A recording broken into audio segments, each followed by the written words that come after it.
Number 10. Glamrock Freddy. I would love to see FNAF come to the world of Fortnite. Think of all the cool skins! One character that I feel would be the most at home in this world would be Glamrock Freddy, who we are all big fans of and is basically our best pal for life after the events of Security Breach. It would be really cool actually to see if all the Glamrock animatronics made some kind of appearance in Fortnite, having their own event or perhaps even their own full season themed after them. It's maybe a bit of a pipe dream, but I do think it would make a lot of sense for both of these massively popular games to team up. Either way, Glamrock Freddy would be a blast to have in Fortnite. Number 9. Chica. I feel like Chica would be an interesting FNAF animatronic to have in a game like, stay with me here, Skyrim or Fable. Remember how in the first Fable game you chase chickens and you can get the nickname of Chicken Chaser?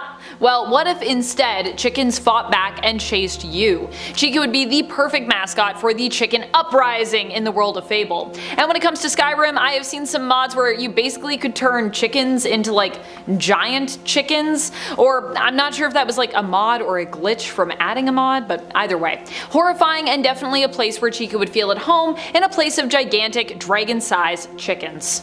And friends, before we move on to this next spot, if you are loving this list and you want to show us some love back, be sure to hit that like button and comment below and let us know which animatronic you want to see and where. Number 8. Lolbit. This one is a bit of a joke, but also I'm kind of serious about it. Lolbit is a huge fan favorite despite being a very minor character overall in the world of FNAF. In Ultimate Custom Night, she is really just a glitch, and that's why I think she'd actually be perfect for the super glitchy and frustrating Blair Witch video game. Don't get me wrong, I actually really love Blair Witch, or well, I would love it if I could like actually continue to play it. I played Blair Witch on Xbox through my Game Pass, and honestly I could never finish it because it was too glitchy. Like, it was unplayable, that level of glitchy. The glitches were sometimes scary, but mostly just super frustrating, which is why I think Lolbit would weirdly fit right into this game. At least then I'd have the lovable Lolbit to look at while the game glitched to the point that I just couldn't play it anymore. Number 7. Gengar.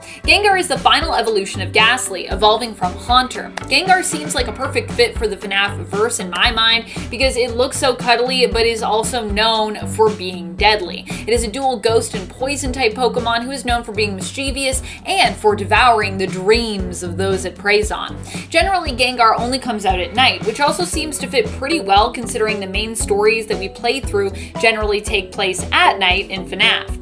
I think Gengar is the perfect combination of one who seems like it could be fun and friendly, but is actually much more sinister than it looks, much like the animatronics featured in FNAF. Number 6. Music Man. Music Man has always been one of the trippiest animatronics to me, which is why I think he would be such a good fit in a game like Amnesia. Amnesia is a horror game where your sanity is at stake, and the more you get spooked, the more you will encounter spooky things, meaning that basically getting scared just leads to like more scary stuff happening to you.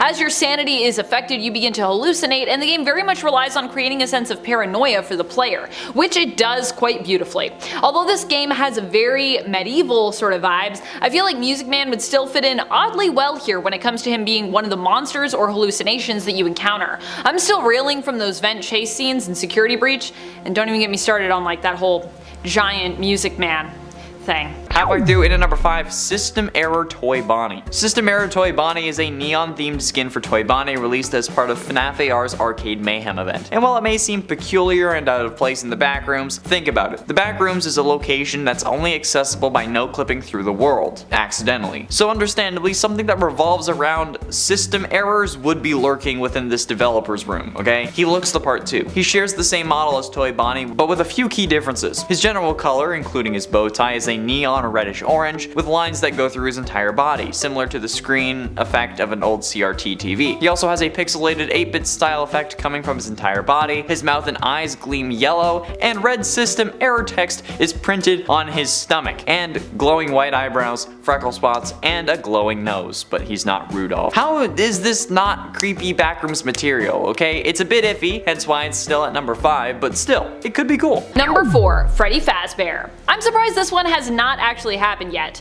Dead by Daylight is an online video game loved by horror fans and video game fans alike, of which I am sure there is much overlap. This PvP game pits survivors against a master villain who they must defeat in a one versus many showdown that almost always, for me, feels pretty impossible. Granted, I've never tried to play as like the hunter, as like the villain of the game, but I generally just get too spooked to be at my most useful when I'm playing as a survivor in this game.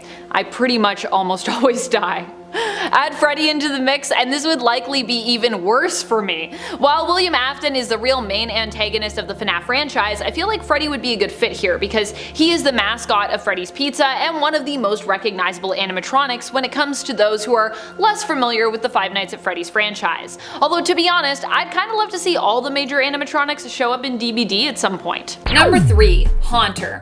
I don't usually highlight Haunter as much when I'm talking scary Pokemon, even if I'm talking about ghost Pokemon. And recognizing how left out this Pokemon might feel, I decided I should include it on this list, where it's actually a completely perfect fit based on its modus operandi. It would fit perfectly in FNAF 3, where we are plagued by the real-life animatronic of Springtrap, as well as non-physical hallucinations and ghosts. Haunter itself is non-corporeal, meaning that it has no physical and solid body, but is instead an immaterial ghost and poison type Pokemon, which can drift through walls. Ooh, spooky.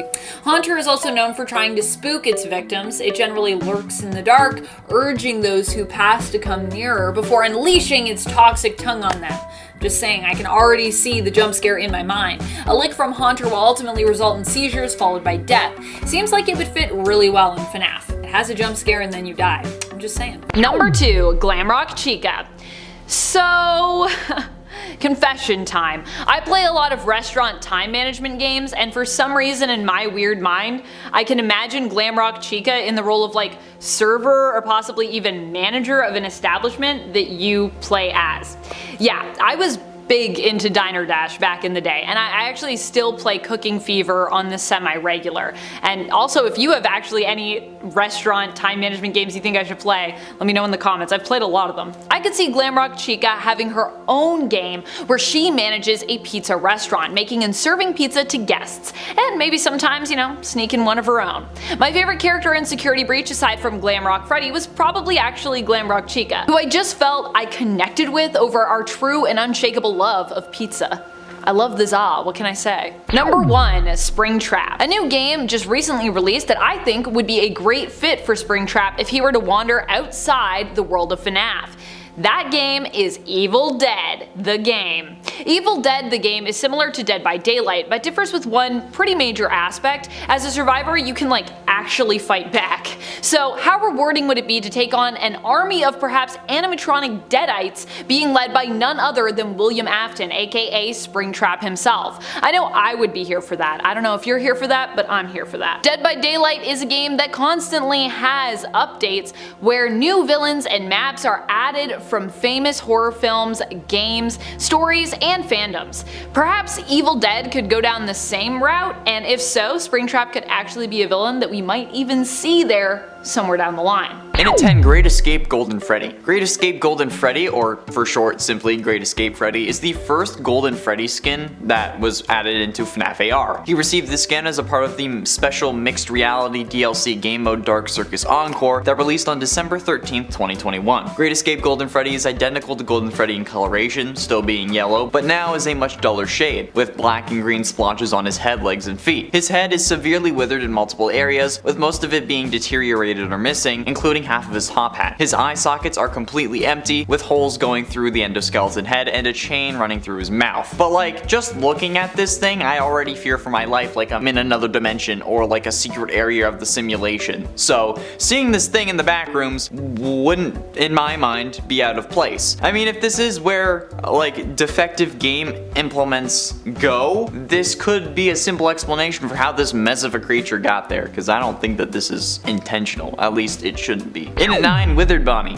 Withered Bonnie is an antagonist in FNAF 2, and a recurring character that also appears in Help Wanted. He is a damaged version of the original Bonnie incarnation. Withered Bonnie is a dirty, dry blue with a lighter blue on his ears and torso. His face is missing, leaving a dark gap with wires dangling all over. His endoskeleton face and red and white pupils are scarcely visible. He has round, thin teeth on his bottom jaw, and given his state of disrepair, I think it would make complete sense for this monster to be present in the back rooms. I mean, this guy is like the original Nightmare animatronic in a sense. 100% 100% the scariest part of FNAF 2 in the eyes of many people. And if it's not, you really need to sort out your priorities, because this dude is terrifying. Their whole thing is being seemingly broken only to spring to life and come after you, which is just the kind of thing that would be present in the back rooms. This dude is a menace, and with his ability to flicker lights like we see in Ultimate Custom Night and FNAF 2, he would pose a difficult challenge to overcome, especially with the monster that's already present there right on your tail. And at 8, Shadow Animatronics. The Shadow Animatronics are ghost-like entities with an unknown place of origin, whereabouts, and history. Shadow Freddy and RWQFSFASXC, aka Shadow Bonnie, are the only two recurring Shadow Animatronics from throughout the series. The Shadow Animatronics lack solid forms as they appear to be shadows, supernatural specter-like things with forms based on the Fazbear Entertainment animatronics. Most of them have very dark colors while sporting glowing white eyes and teeth, which is just perfect for the context of the backrooms. These dudes share a very similar style to the monster that we already see running around in the popular video series, and these dudes would pose an ever-looming threat that would really heighten the intensity of these videos. Imagine just like a shadow flying across the screen, or thinking you see some dark figure out of the corner of your eye, and then it's gone. A flashlight could be used as a defense mechanism. Okay, it would be cool. Okay, it would be cool. Number 7, Adventure Spring Bonnie. Okay, so what if instead of Rabbids, we had a bunch of Bonnies in the game? I'm just saying, I feel like a good way to market the Rabbids game would be to either do a fully FNAF Bonnie version with like little Adventure Spring Bonnies from FNAF World, or possibly even just Spring Bonnies from FNAF World, or a mashup of the two. Rabbids has found success before in mashup games, like the surprising success of Mario plus Rabbids Kingdom Battle, which I think many people did not expect in terms of the game's overall success. So what if we did something similar even to that, but with FNAF Bonnie versus Rabbids? That could be cool, right? And at 6, Nightmare Endo. Nightmare Endo is the animatronic endoskeleton of Nightmare Fredbear. He technically first debuted in FNAF 4, but returned as a minor Easter egg in Help Wanted to help provide a bit of context. Mostly since a lot of people, myself included, thought that Nightmare had a brain that was visible from the outside. I mean, I don't know why the Nightmare animatronic have an endoskeleton, or even why Nightmare especially has an endoskeleton, given that he's just a figment of Crime Child's coma-induced imagination, but nevertheless, Nightmare Endo is probably the scariest version of an endoskeleton that I have seen. Like, holy crap. If this thing doesn't belong in the backrooms, I don't think any of these would, cause like this one is freaky, but realistically made and discarded by the devs. Or maybe the animatronic that this was made for in Chuck E. Cheese ended up falling through the world and then got into the backrooms the same way we did. I don't know, I just think this style of character fits in here pretty well. Number 5, Bisharp.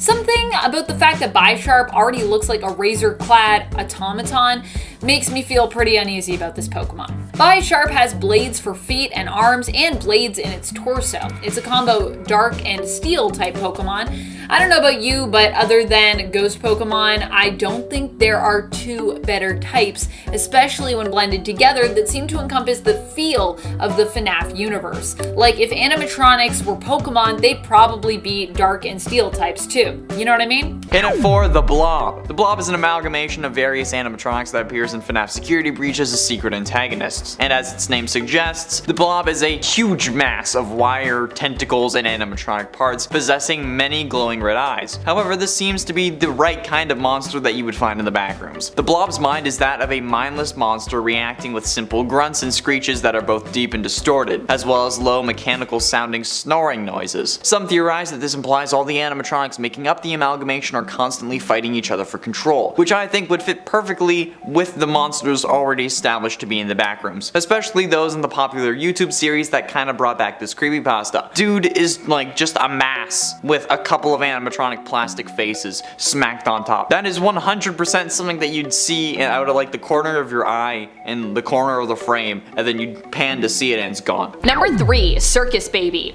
I know I already said that I would love to see Freddy in DBD, but you know me, I'm a huge Sister Location fan. And I also quite enjoy Dead by Daylight when I can find the time to get on and play. So obviously I need to talk about more than one character that I think would make a good villain for Dead by Daylight DLC. And for my next choice, and my even more preferred choice actually I'd have to say, I would go with Sister Location villain and in a way, victim, Circus Baby. I think Circus Baby is my favorite antagonist when it comes to the FNAF franchise. And she also happens to be one of my favorite characters overall. Plus, I just really want those sister location maps in Dead by Daylight, which I think would be really fun to run around and attempt to survive or stalk your prey in. Penultimately, and at number 2, Burn Trap. Burn Trap is the final boss of the true ending in FNAF Security Breach, and the last remains of William Afton's physical body after the events of Pizzeria Simulator. Just like Spring Trap and Scrap Trap from previous FNAF games, Burn Trap is a withered spring body animatronic infused with the corpse of William Afton. However, unlike the previous two, very little suit remains on his body, only having a head, ears, torso, pelvis, left thigh, and left foot. His endoskeleton appears to be a mixture of Springlock and Glamrock endoskeletons, and this dude is the scariest version of Afton yet, and I think it's kind of a monstrosity, and I think that this kind of monstrosity would fit perfectly within the style of the backrooms. He limps because he wasn't fully charged, he's part sentient code, which seems like the kind of lore that they would include, and he's just blatantly terrifying. If any version of Afton is going to be in the backrooms, it would be Burn Trap 100%, no question. And finally, in at number 1, Nightmare-On. Nightmare-On, commonly referred to as the Nightmare Puppet or Nightmarionette, is a nightmare animatronic in the FNAF series, first appearing in the Halloween update for FNAF 4, where it replaces Nightmare and thus shares the same behavior. But using the same argument as the Blob with the whole tentacle situation, Nightmare-On is probably the most backrooms animatronic we have, period. While yes, they did appear in FNAF 4's Halloween update, they also made an appearance in FNAF VR, where they antagonize the player in one of the Night Terror levels. But it's within this level where you can actually see how far of a reach this animatronic has, since if you look up to the ceiling and towards the bed, you can see tentacles slowly start to enter your room that you need to scare away with your flashlight. So basically, based on the really prevalent monster that we see in the backrooms, this man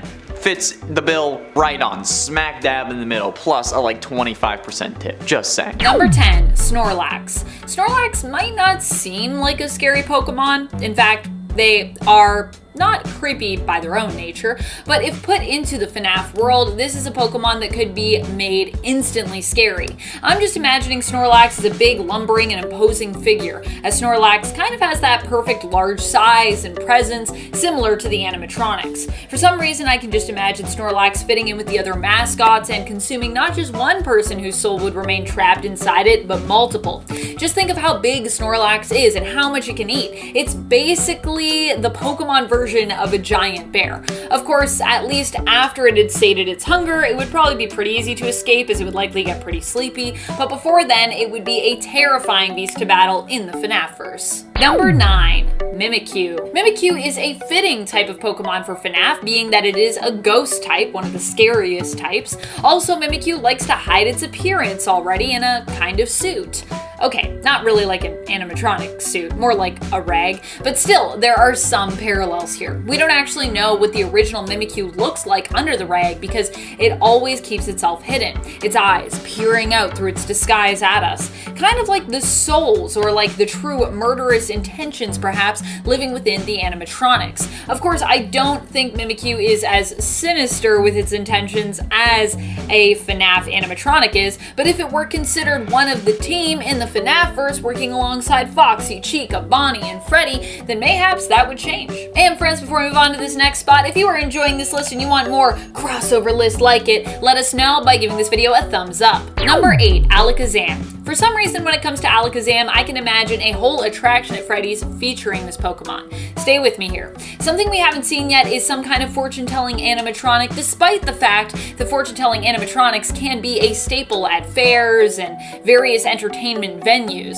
Whenever I see one of these, I'm always myself inclined to ask a question, enter some coins, and get my fortune told by a robo-fortune teller. Alakazam could fit this mold perfectly, and while Alakazam maybe isn't that scary to look at, psychic types are always pretty frightening to fight against.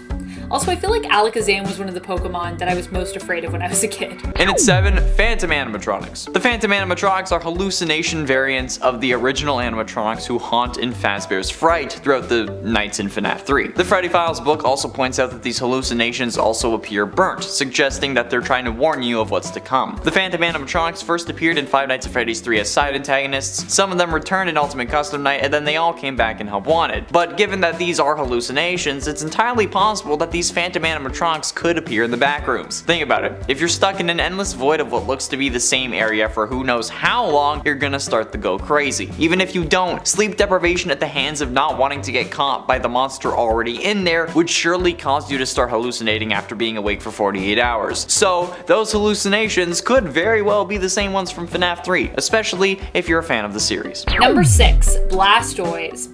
Blastoise is another Pokemon that by itself is not really that frightening, but in the world of FNAF would be a terrifying one to face off against. Just look up pictures of a robot version of Blastoise, because there's art for that, and you will see what I'm talking about. This Pokemon is by far one of the most terrifying in this reimagined form. Either way you look at it, robot or organic, Blastoise is just a Pokemon that means business, coming ready to fight and armed with its cannons, which launch water at its opponents. Its Hydro Blasts are powerful enough to break through concrete or steel, so I want to imagine what they might do to a security guard working the night shift at Freddy's. I feel like you'd be pretty messed up with those water cannons. Number 5, Captain Foxy. This version of Foxy appears in the virtual reality FNAF game Help Wanted, and I feel like based on his look here, he'd be perfect as a character in a game that I actually want to play but I haven't played yet, called Dread Hunger. Dread Hunger is a game that is likely inspired by the Erebus and Terror ships that were lost during an expedition to find the legendary Northwest Passage. The crew of both met an untimely end and are believed in present day to have basically gone mad and resorted to cannibalism due to their food being contaminated by the tins they were packaged in and driven sick and mad by lead poisoning. I could see Captain Foxy fitting on well aboard this crew, although he might have to swap his Jolly Roger for the Union Jack to get aboard. However, I will say this game is a deception game where a few of the crew seek to sabotage and destroy their efforts unless stopped, so playing as Foxy, a fox, and an animatronic might lead others to be inherently suspicious of you off the bat. Number 4, Mega Beedrill. Bzzz. I know that Beedrill is an insect Pokemon, but we don't really have any insect animatronics, which is actually why I'd kind of like to see this one in the FNAF universe. I just think insects, especially ones with stingers, can be pretty creepy and dangerous and scary, and animatronics with their ability to jump scare and crush you are also pretty horrific, like insects, but different. So these seem like two worlds that could collide well. Mega Beedrill is the Mega Evolved version of Beedrill and basically just looks more frightening with more pointed drills and no spindly insect legs. It also just looks like an angrier version of Beedrill. Mega Beedrill, while not at the height of some of the animatronics, is also bigger than the regular Beedrill counterpart.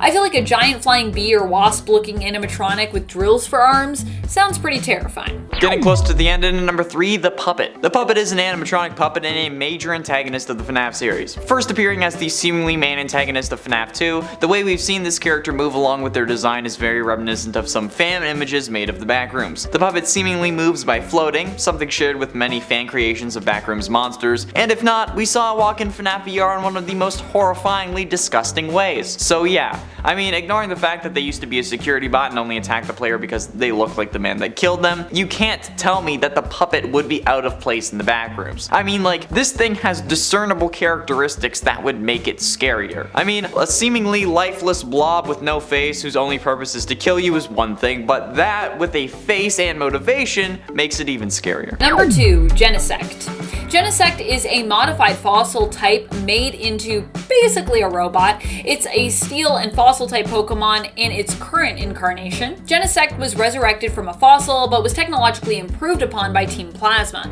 and in its original form as a fossil type, Genesect has a history of being known for being a hunter.